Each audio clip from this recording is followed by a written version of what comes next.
इनको एक तरफ कर देना वहां से।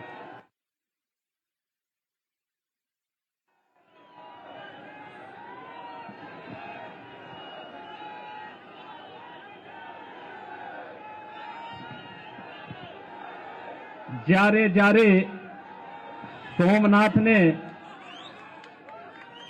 વિદેશી આક્રમણકારોએ લૂંટવાનો પ્રયાસ કર્યો છે, ત્યારે સોમનાથના ધરતીપુત્રો એ પ્રાણની આહુતિ આપી છે, જેને ક્યારે બોલવામાં નહીં આવે। બોલો હર હર મહાદેવ।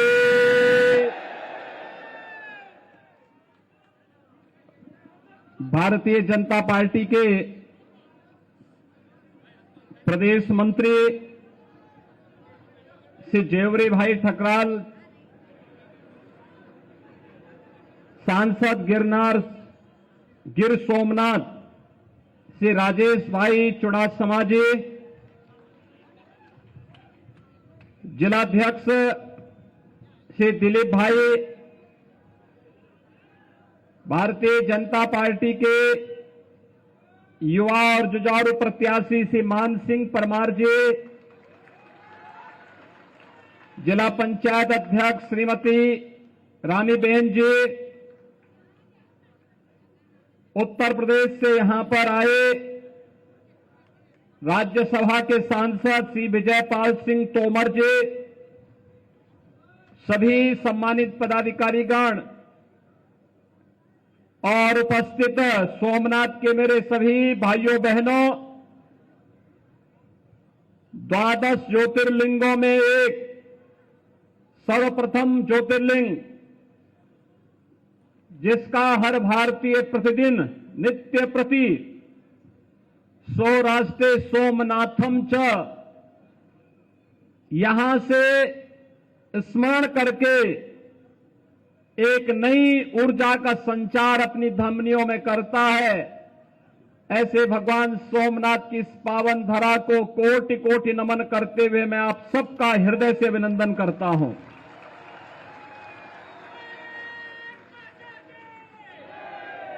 भाइयों बहनों, आज भारत के संविधान का दिवस है। आज ही के दिन भारत का संविधान बनकर के तैयार हुआ था। 26 नवंबर 1949 को बनने के बाद 26 जनवरी 1950 को भारत ने इसे अंगीकार किया। बाबा साहब भीमराव अंबेडकर, जो भारत के संविधान के शिल्पी हैं, उनके प्रति कृतज्ञता ज्ञापित करने और आज के दिन पर भारत के यशस्वी प्रधानमंत्री जी के आह्वान पर हर भारतवासी अपने नागरिक कर्तव्यों के का शपथ लेकर के एक भारत श्रेष्ठ भारत की इस परिकल्पना को साकार करेगा। इस अवसर पर मैं बाबा साहब डॉक्टर भीमराव अंबेडकर जी के भारत के प्रति किए गए योगदान का स्मरण करते हुए उन्हें कोटि कोटि नमन करता हूं। भाइयों बहनों, भगवान सोमनाथ का यह धाम आज जिस भव्यता को प्राप्त कर रहा है, आप सबके सामने है। प्रधानमंत्री मोदी जी के मार्गदर्शन में, उनके नेतृत्व में भारत के विरासत का सम्मान हो रहा है। भारत के इस विरासत को एक नई ऊंचाइयां प्रदान करने का कार्य हो रहा है और साथ साथ विरासत के सम्मान के साथ ही भारत के उन सभी हुतात्माओं को, अमर शहीदों को, जिन्होंने देश की आजादी के लिए अपना सर्वस्व न्यौछावर किया था, उनके प्रति भी पूरे भारतवासी कृतज्ञता ज्ञापित कर रहे हैं। और इस अवसर पर भगवान सोमनाथ के इस मंदिर की उस कालखंड में रक्षा करते हुए शहीद हुए वीर हमीर जी गोहिल को मैं कोटि कोटि नमन करता हूं।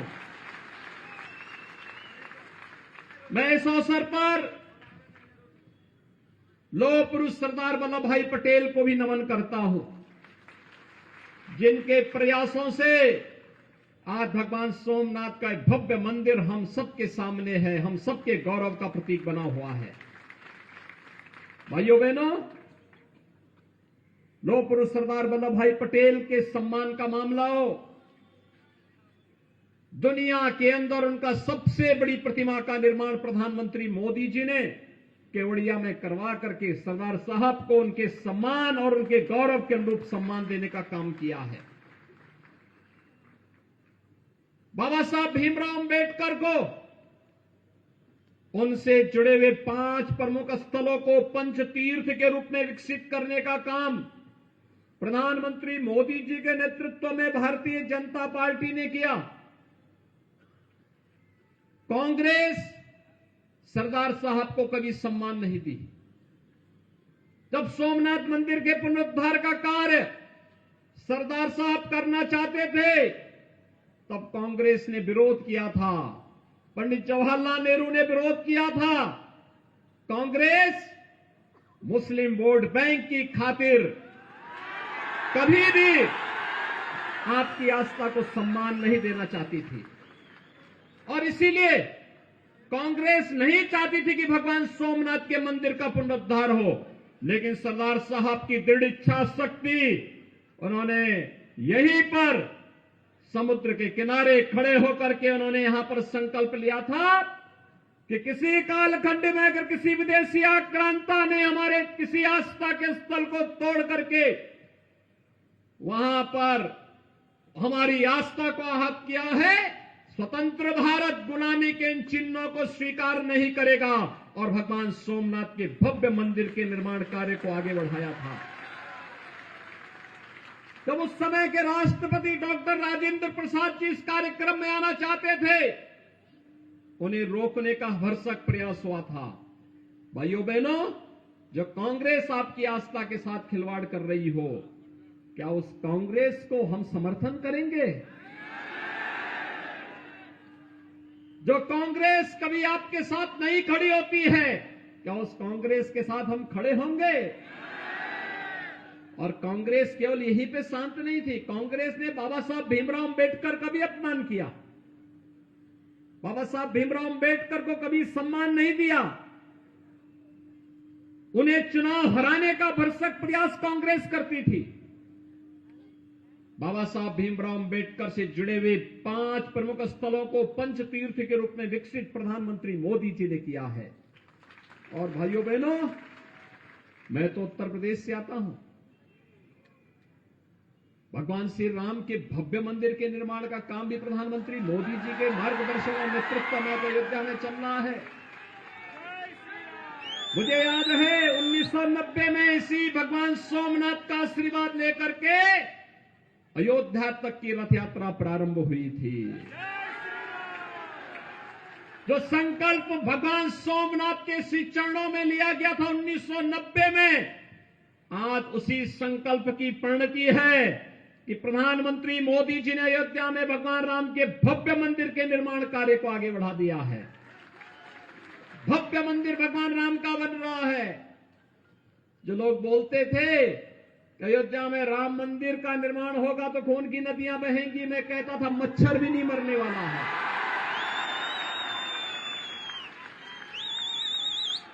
अब उत्तर प्रदेश में दंगे नहीं होते। जो पेशेवर दंगाई थे, गुंडे और अपराधी थे, जो कांग्रेस और उसके सहयोगी दलों के संरक्षण में गरीबों का, व्यापारियों का, आम नागरिकों का शोषण करते थे, आज उत्तर प्रदेश का बुलडोजर उनकी छातियों पे चढ़ करके उत्तर प्रदेश को दंगा मुक्त कर रहा है। और इसलिए भाइयों बहनों, मैं आप सबका आह्वान करने के लिए आया हूं। आज वैश्विक मंच पर भारत की प्रतिष्ठा बढ़ी है। भारत दुनिया की एक बड़ी ताकत बना है। जब भारत अपनी आजादी का अमृत महोत्सव मना रहा है, तो भाइयों बहनों, जिस ब्रिटेन ने 200 वर्षों तक भारत में शासन किया था, उस ब्रिटेन को पछाड़ करके भारत दुनिया की 5वीं बड़ी अर्थव्यवस्था प्रधानमंत्री मोदी जी के नेतृत्व में बना है। दुनिया के वे 20 बड़े देश जिनका दुनिया के 80% संसाधनों पर अधिकार है, उस G20 के देशों का अगले 1 वर्ष तक नेतृत्व प्रधानमंत्री मोदी जी करेंगे। भारत दुनिया के उन 20 देशों का प्रतिनिधित्व नेतृत्व करेगा और दुनिया में शांति और सौहार्द और समृद्धि की पूरी कार्य योजना इस नेतृत्व में होना है। ये भारत के लिए और गुजरात के लिए गौरव की बात होनी चाहिए। और भाइयों बहनों, आज भारत की और कोई दुश्मन टेढ़ी नजरों से नहीं देख सकता, क्योंकि इसे मालूम है जब कोई टेढ़ी नजरों से भारत की सीमा में देखेगा। आज गुजरात में कर्फ्यू समाप्त, दंगे समाप्त, आतंकवाद समाप्त, नक्सलवाद समाप्त। नहीं तो क्या होता था? रोज एक दंगा होता था, आतंकी घटना होती थी। और ये जो आम आदमी पार्टी का नमूना आया है ना यहां दिल्ली से, यह तो आतंकवाद का सच्चा हितैषी है। अयोध्या में राम मंदिर का विरोध करता है, और जब भारत की सेना पाकिस्तान के अंदर जाकर के सर्जिकल स्ट्राइक करती है, तब भारत के सैनिकों से कहता, बहादुर जवानों से कहता, इसका प्रमाण क्या है? बहादुर जवानों से प्रमाण मांगा जाता है। पाकिस्तान चिल्ला रहा है कि हमारी कमर तोड़ दी है भारत के जवानों ने, लेकिन आम आदमी पार्टी को इसका भी प्रमाण चाहिए होता है। भाइयों बहनों, आतंकवाद और भ्रष्टाचार इनके जीन्स का हिस्सा है।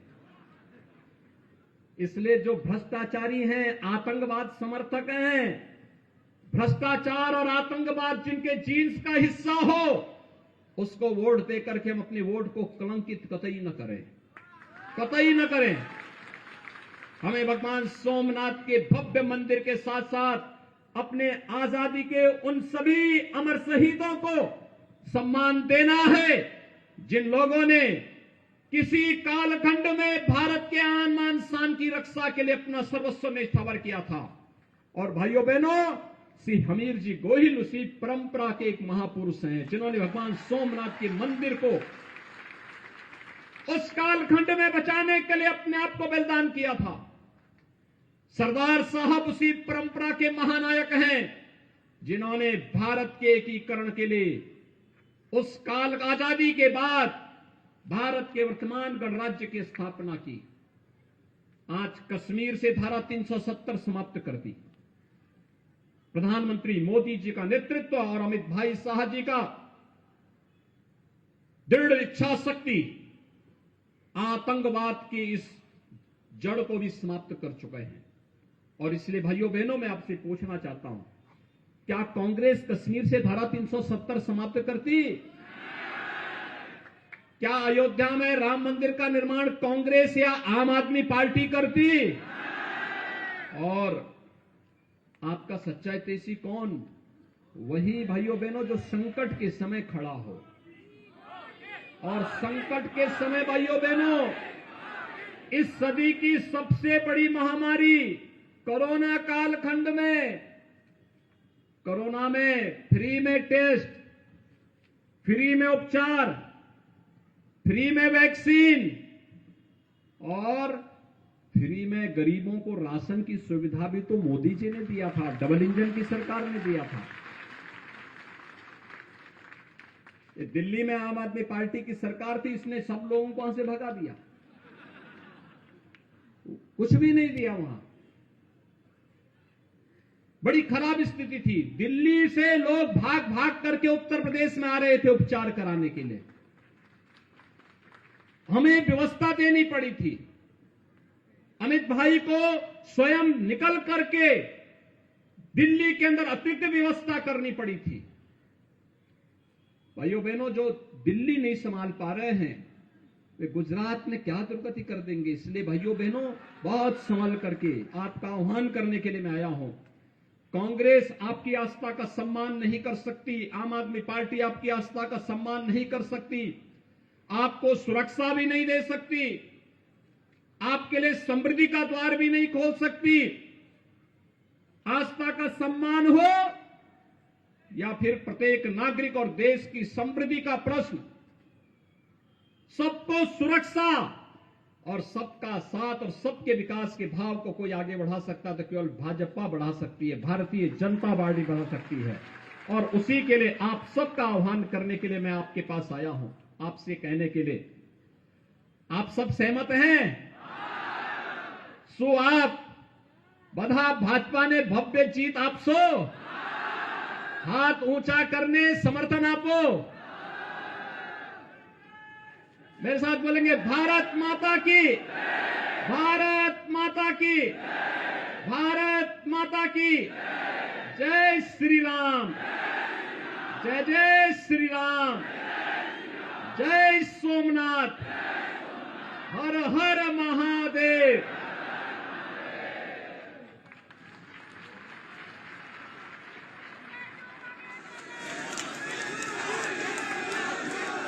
जय जय श्री राम, जय जय श्री राम। भारत